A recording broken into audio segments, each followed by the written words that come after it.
Hi ಸ್ನೇಹಿತರೆ, welcome to our channel Mithun Raj ಅಡಿಗೆ ಮನೆ. ಇವತ್ತಿನ ವಿಡಿಯೋದಲ್ಲಿ ಸ್ಪೆಷಲ್ ಆಗಿ ನಾನು ಮನೆಯಲ್ಲಿ ತರಕಾರಿ ಇಲ್ಲದಾಗ ಅಥವಾ ಬಾಯಿ ಕೆಟ್ಟಾಗ ಏನು ತಿನ್ನಬೇಕು ಅಂತ ಅನಿಸ್ದೇ ಇರುವಾಗ ಒಂದ್ಸರಿ ನಾನು ಹೇಳ್ಕೊಟ್ಟಂಗೆ ಈ ಚಟ್ನಿನ ಮಾಡ್ಕೊಂಡು ತಿನ್ನಿ. ನಿಜವಾಗ್ಲೂ ಹೇಳ್ತಿದ್ದೀನಿ, ಈ ಚಟ್ನಿಗೋಸ್ಕರನೇ ತರಕಾರಿ ತರಲ್ಲ, ಇದು ಅಂತ ಗ್ಯಾರಂಟಿ. ಅಷ್ಟು ರುಚಿಯಾಗಿರುತ್ತೆ. ಮಾಡೋದು ಕೂಡ ತುಂಬಾನೇ ಸುಲಭ. ಕೇವಲ 5 ನಿಮಿಷ ಸಾಕು. 5 ನಿಮಿಷ ಕೂಡ ಬೇಕಾಗಲ್ಲ, 2 ನಿಮಿಷದಲ್ಲಿ ಈ ಚಟ್ನಿನ ಮಾಡ್ಕೋಬಹುದು. ಈ ಚಟ್ನಿ ಬಿಸಿ ಬಿಸಿ ಅನ್ನಕ್ಕೆ, ಚಪಾತಿಗೆ ಮತ್ತೆ ರಾಗಿ ಮುದ್ದೆಗಂತೂ ಸೂಪರ್ ಆಗಿರುತ್ತೆ. ಮೊದಲನೇದಾಗಿ ನಾನು ಒಂದು ಕಡಾಯಲ್ಲಿ 3 ಟೇಬಲ್ ಸ್ಪೂನ್ ಅಷ್ಟು ಎಣ್ಣೆ ಹಾಕ್ತಿದ್ದೀನಿ. ಎಣ್ಣೆ ಬಿಸಿ ಆದಮೇಲೆ ಇದಕ್ಕೆ ನಾನು ಒಂದು 10 ರಿಂದ 15 ಸಿಪ್ಪೆ ತೆಗೆದಿರುವಂಥ ಬೆಳ್ಳುಳ್ಳಿನ ಹಾಕ್ತಾ ಇದ್ದೀನಿ. ಬೆಳ್ಳುಳ್ಳಿನ ಜಾಸ್ತಿನೇ ಹಾಕ್ಕೊಳ್ಳಿ, ಕಡಿಮೆ ಹಾಕ್ಕೋಬೇಡಿ. ನಂತರ ಇದಕ್ಕೆ 10 ರಿಂದ 12 ಒಣಮೆಣಸಿನ್ಕಾಯಿನ ಹಾಕ್ತಾ ಇದ್ದೀನಿ. ಒಣಮೆಣಸಿನ್ಕಾಯಿ ಕಂಪ್ಲೀಟ್ ಆಗಿ ಕ್ರಿಸ್ಪಿ ಆಗೋವರೆಗೂ ಫ್ರೈ ಮಾಡ್ಕೋಬೇಕು. ಕ್ರಿಸ್ಪಿ ಆದಮೇಲೆ ಮಾತ್ರ ಒಂದು ಪ್ಲೇಟಲ್ಲಿ ಎತ್ತಿಟ್ಕೊಳ್ಳೋಣ. ಅಂಡ್ ನಿಮ್ಮೆಲ್ಲರ ಹತ್ರ ಒಂದು ರಿಕ್ವೆಸ್ಟ್, ನನ್ನ ಚಾನಲ್ನ ಮೊದಲನೇ ಬಾರಿ ನೋಡ್ತಾ ಇದ್ರೆ ಪ್ಲೀಸ್ ಎಲ್ಲರೂ ದಯವಿಟ್ಟು ಸಬ್ಸ್ಕ್ರೈಬ್ ಮಾಡ್ಕೊಳ್ಳಿ. ಪಕ್ಕದಲ್ಲೇ ಇರುವಂಥ ಬೆಲ್ ಬಟನ್ನ ಕ್ಲಿಕ್ ಮಾಡಿದರೆ ನಾನು ಯಾವಾಗ ವಿಡಿಯೋಸ್ ಹಾಕಿ ನೋಟಿಫಿಕೇಶನ್ ಬರುತ್ತೆ. ಗ್ಯಾಸನ್ನು ಮೀಡಿಯಂ ಫ್ಲೇಮಲ್ಲಿ ಇಟ್ಕೊಂಡು ಬೆಳ್ಳುಳ್ಳಿ ಗೋಲ್ಡನ್ ಕಲರ್ ಬರೋವರೆಗೂ ಫ್ರೈ ಮಾಡ್ಕೋಬೇಕು. ಅದ್ರ ಜೊತೆಗೆ ಒಣಮೆಣಸಿನ್ಕಾಯಿ ಕೂಡ ಕಂಪ್ಲೀಟ್ ಆಗಿ ಕ್ರಿಸ್ಪಿ ಆಗಬೇಕು. ಅಲ್ಲಿವರೆಗೂ ಫ್ರೈ ಮಾಡ್ಕೊಂಡು ಒಂದು ಪ್ಲೇಟಲ್ಲಿ ಎತ್ತಿಟ್ಕೊಂಡಿದ್ದೀನಿ ನೋಡಿ. ಇವಾಗ ಇದೇ ಎಣ್ಣೆಗೆ ನಾನು 3 ಮೀಡಿಯಂ ಸೈಜ್ ಆಗಿರುವಂಥ ಈರುಳ್ಳಿನ ಈ ರೀತಿ ಉದ್ದ ಸಣ್ಣ ಸೈಜಲ್ಲಿ ಕಟ್ ಮಾಡಿಕೊಂಡು ಹಾಕ್ತಾ ಇದ್ದೀನಿ. ಗ್ಯಾಸನ್ನು ಮೀಡಿಯಂ ಫ್ಲೇಮಲ್ಲಿ ಇಟ್ಕೊಂಡು ಈರುಳ್ಳಿ ಕಂಪ್ಲೀಟ್ ಆಗಿ ಬಣ್ಣ ಚೇಂಜ್ ಆಗೋವರೆಗೂ ಫ್ರೈ ಮಾಡ್ಕೋಬೇಕು. 1 ಅಥವಾ 2 ನಿಮಿಷ ಆದಮೇಲೆ ತೋರಿಸ್ತಾ ಇದ್ದೀನಿ ನೋಡಿ, ಈರುಳ್ಳಿ ಕಂಪ್ಲೀಟ್ ಆಗಿ ಬಣ್ಣ ಚೇಂಜ್ ಆಗಿದೆ.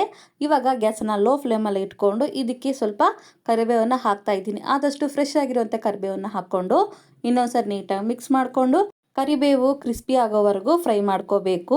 ಈರುಳ್ಳಿ ಮತ್ತು ಕರಿಬೇವು ಎರಡು ನೀಟಾಗಿ ಫ್ರೈ ಆಗಿದ್ಮೇಲೆ ಈರುಳ್ಳಿ ಕರಿಬೇವನ್ನ ಕೂಡ ಯಾವ ಪ್ಲೇಟಲ್ಲಿ ನಾವು ಬೆಳ್ಳುಳ್ಳಿ ಮತ್ತು ಒಣಮೆಣಸಿನ್ಕಾಯಿ ತಗೊಂಡಿರ್ತೀವಲ್ಲ ಅದೇ ಪ್ಲೇಟಿಗೆ ಹಾಕ್ಕೊಂತೀನಿ. ವಿಡಿಯೋದಲ್ಲಿ ತೋರಿಸ್ತಿರೋ ಹಾಗೆ ಈರುಳ್ಳಿನ ಈ ರೀತಿ ಸ್ವಲ್ಪ ಪ್ರೆಸ್ ಮಾಡ್ಕೊಂಡ್ರೆ ಆಯಿಲ್ ಎಲ್ಲ ಕೆಳಗಡೆ ರಿಲೀಸ್ ಆಗುತ್ತೆ. ಈರುಳ್ಳಿನ ಎಲ್ಲಾನು ಒಂದು ಪ್ಲೇಟಲ್ಲಿ ಹಾಕ್ಕೊಂಡು ರೆಡಿ ಮಾಡ್ಕೊಂಡಿದ್ದೀನಿ. ಎಲ್ಲಾನು ಫ್ರೈ ಮಾಡಿದ್ಮೇಲೆ ಇಷ್ಟು ಎಣ್ಣೆ ಉಳಿದಿದೆ. ಇದೇ ಎಣ್ಣೆಯಲ್ಲೇ ನಾನು ಒಂದು 3 ಟೊಮೊಟೊನ ಅರ್ಧ ಭಾಗಗಳ ಕಟ್ ಮಾಡಿಕೊಂಡು ತುದಿನ ಕೂಡ ಕಟ್ ಮಾಡಿಕೊಂಡು ಬೇಯಿಸ್ಕೊತೀನಿ. ಈ ರೀತಿ ವಿಡಿಯೋದಲ್ಲಿ ತೋರಿಸ್ತಿರೋ ಹಾಗೆ ಪಾನ್ ಮೇಲೆ ಇಟ್ಬಿಟ್ಟು ಎರಡೂ ಕಡೆನೂ ನೀಟಾಗಿ ಬೇಯಿಸ್ಕೋಬೇಕು. ಆದಷ್ಟು ಗ್ಯಾಸನ್ನ ಮೀಡಿಯಂ ಫ್ಲೇಮಲ್ಲಿ ಇಟ್ಕೊಂಡೆ ಬೇಯಿಸ್ಕೊಳ್ಳೋಕ್ಕೆ ಟ್ರೈ ಮಾಡಿ. ಒಂದು ಕಡೆ ಟೊಮೊಟೊ ನೀಟಾಗಿ ಬೆಂದ ಮೇಲೆ ಇನ್ನೊಂದು ಕಡೆ ಟರ್ನ್ ಮಾಡ್ಕೊಳ್ಳಿ. ಇದೇ ರೀತಿಯಾಗಿ ಟೊಮೊಟೊ ಮೆತ್ತಗಾಗೋವರೆಗೂ ಬೇಯಿಸ್ಕೋಬೇಕು. ನಿಮಗೆ ಈ ರೀತಿ ಸಿಂಗಲ್ ಮಾಡೋಕ್ಕೆ ಇಷ್ಟ ಇಲ್ಲ ಅಂತಂದರೆ ಎಲ್ಲನೂ ಒಂದೇ ಸಾರಿ ಫ್ರೈ ಮಾಡ್ಕೊಂಡು ಕೂಡ ಮಾಡ್ಕೋಬೋದು. ಕಂಪ್ಲೀಟಾಗಿ ಟೊಮೊಟೊ ಮೆತ್ತಗಾಗಿದೆ. ಇವಾಗ ಟೊಮೊಟೊ ಮೇಲಿರುವಂಥ ಸಿಪ್ಪೆನ ತೆಗಿತಾ ಇದ್ದೀನಿ. ಈ ರೀತಿ ಪ್ಲಂಕರಿಂದ ನಾನು ಟೊಮೊಟೊ ಮೇಲಿರುವಂಥ ಸಿಪ್ಪೆನೆಲ್ಲ ತೆಗೆದ್ಬಿಟ್ಟು ಇವಾಗ ಗ್ಯಾಸನ್ನು ಆಫ್ ಮಾಡ್ಕೊಂಡ್ಬಿಡ್ತೀನಿ. ಗ್ಯಾಸನ್ನು ಆಫ್ ಮಾಡ್ಕೊಂಡಿದ್ಮೇಲೆ ಟೊಮೊಟೊ ಕಂಪ್ಲೀಟಾಗಿ ತಣ್ಣಗಾಗಬೇಕು.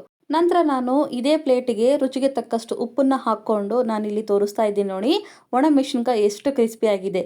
ಇದೇ ರೀತಿ ಕ್ರಿಸ್ಪಿ ಆಗೋವರೆಗೂ ಫ್ರೈ ಮಾಡ್ಕೋಬೇಕು. ನಾನಿಲ್ಲಿ ಕೈಯಿಂದನೇ ಕೀಸ್ತಾ ಇದ್ದೀನಿ. ಒಂದು ವೇಳೆ ನಿಮಗೆ ಈ ರೀತಿ ಮಾಡೋಕ್ಕೆ ಇಷ್ಟ ಇಲ್ಲ ಅಂತಂದರೆ ಸ್ಮ್ಯಾಶರಿಂದ ಮಾಡ್ಕೊಳ್ಳಿ. ಇಲ್ಲ ಅದು ಇಷ್ಟ ಇಲ್ಲ ಅಂತಂದರೆ ಬೇಳೆ ಮಸಿತೀವಲ್ಲ ಕಡ್ಡಿ, ಅದರಿಂದ ಆದರೂ ಮಾಡ್ಕೊಳ್ಳಿ. ಇಲ್ಲ ಅದು ಕೂಡ ಬೇಡ ಅಂತಂದರೆ ಮಿಕ್ಸಿ ಮಾಡ್ಕೊಳ್ಳಿ. ಬಟ್ ಕೈಯಿಂದ ಮಾಡಿರೋವಂಥ ಚಟ್ನಿ ರುಚಿನೇ ಬೇರೆ ಇರುತ್ತೆ. ಒಣಮೆಣಸಿನ್ಕಾಯಿನ ಆದಷ್ಟು ಸಣ್ಣಗೆ ಕಿವುಚ್ಕೊಂಡು ನಂತರ ಈರುಳ್ಳಿನ ಕೂಡ ಮಿಕ್ಸ್ ಮಾಡಿಕೊಂಡು ಇದನ್ನ ಕೂಡ ಕಿವುಚ್ಕೋಬೇಕು.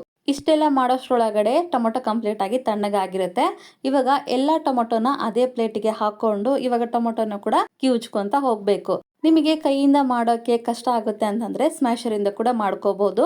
ನಾನು ತೋರಿಸ್ತೀನಿ ನೋಡಿ ಸ್ಮ್ಯಾಶರಿಂದ ಯಾವ ರೀತಿ ಮಾಡ್ಕೋಬೋದು ಅಂತ. ಒಂದ್ಸರಿ ನಾನು ಹೇಳಿದಂಗೆ ಈ ಚಟ್ನಿನ ಟ್ರೈ ಮಾಡಿ. ನಿಜವಾಗ್ಲೇ ಹೇಳ್ತಿದ್ದೀನಿ, ನಾನು ಹೇಳೋದಲ್ಲ, ಮಾಡಿ ತಿಂದಮೇಲೆ ನೀವೇ ಹೇಳ್ತೀರಾ. ಟೊಮೊಟೊನೆಲ್ಲವನ್ನು ಸ್ಮ್ಯಾಶ್ ಮಾಡಿದ್ಮೇಲೆ ಈ ಥರ ಆಗಿದೆ.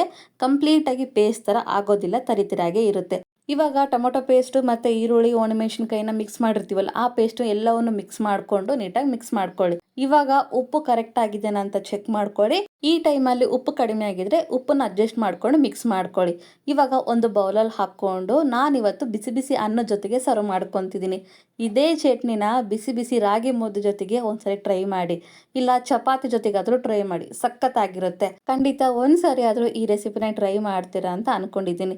ಈ ರೆಸಿಪಿ, ಈ ವಿಡಿಯೋ ನಿಮಗೆ ಇಷ್ಟ ಆದರೆ ನನ್ನ ಚಾನಲ್ನ like, share, comment and subscribe ಮಾಡ್ಕೊಳ್ಳೋದನ್ನ ಮಾತ್ರ ಮರಿಬೇಡಿ. ಓಕೆನಾ? ಮುಂದಿನ ವಿಡಿಯೋದಲ್ಲಿ ಮತ್ತೆ ಸಿಗ್ತೀನಿ. ಅಲ್ಲಿವರೆಗೂ ಟೇಕ್ ಕೇರ್, ಬಾಯ್.